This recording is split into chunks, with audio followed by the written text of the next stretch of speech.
বিসমিল্লাহির রহমানির রহিম। আসসালামু আলাইকুম।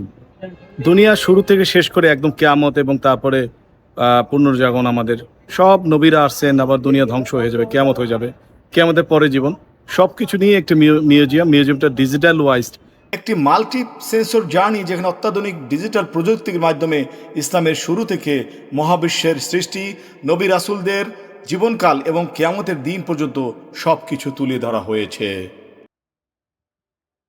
এখানে অত্যাধুনিক অডিও ভিজুয়াল প্রযুক্তির ব্যবহার করে সৃষ্টির গল্পকে 5টি স্তরে ভাগ করা হয়েছে, যেমন সৃষ্টির পূর্বের অবস্থা, সৃষ্টির শুরু, সৃষ্টির ইতিহাস, বিশ্বের সমাপ্তি এবং চূড়ান্ত ন্যায় বিচার ও করুণা।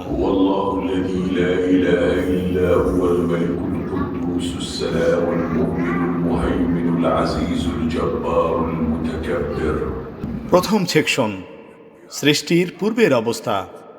আমরা রুহের জগতে কোথায় ছিলাম, কিভাবে ছিলাম, তা নিয়েই একটি ডিজিটাল পর্ব।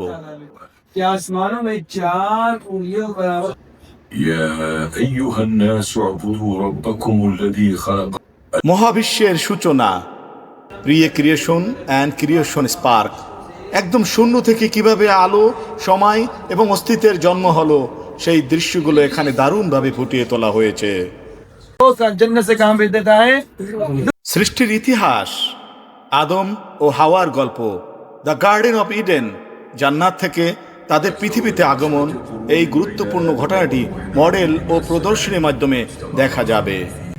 आदम अलैहिस्सलाम की बात लेकिन हमने मुद्दत तक कि लम नजर अगर इब्राहिम इस्लाम को खुदा ने काबा बनाने का हुक्म दे देता है फिर उसी वक्त इस घर की ज़ियारत शुरू हो जाती है और क़यामत तक इंशाअल्लाह। এখানে দেখতে পাবেন আমাদের পৃথিবীর কিয়ামতের দৃশ্যগুলো, বিশ্বের সমাপ্তি।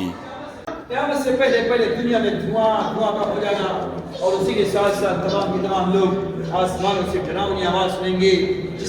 পরিশেষে আখেরাত, চূড়ান্ত ন্যায় বিচার এবং আল্লাহর করুণা। तमाम के तमाम लोग अपनी अपनी खबरों से उठकर मैदान महशर में होना शुरू हो जाएंगे और सबसे पहले अपनी खबर से कौन उठा जाएंगे? हमारे नबी मुहम्मद मुस्तफा सल्लल्लाहु अलैहि वसल्लम। नफ्सी नफ्सी, आज हम कुछ नहीं कर सकते, किसी को कोई मदद नहीं कर सकते। फिर तमाम के तमाम कहाँ पहुँचेंगे? हमारे नबी मुहम्मद मुस्तफा सल्लल्लाहु अलैहि वसल्लम के पास पहुँचेंगे। মিউজিয়াম থেকে বের হলেই একটি প্রাকৃতিক সৌন্দর্য উপভোগ করতে পারবেন। পুরো মিউজিয়ামকে ঘিরে রয়েছে একটি বহু স্তরের পাবলিক গার্ডেন। এই বাগানে আপনি দেখতে পাবেন খেজুর গাছ, ফোয়ারা, মনোরম একটি রাস্তা। এটি শহরের কোলাহল থেকে মুক্ত একটি প্রশান্ত পরিবেশ।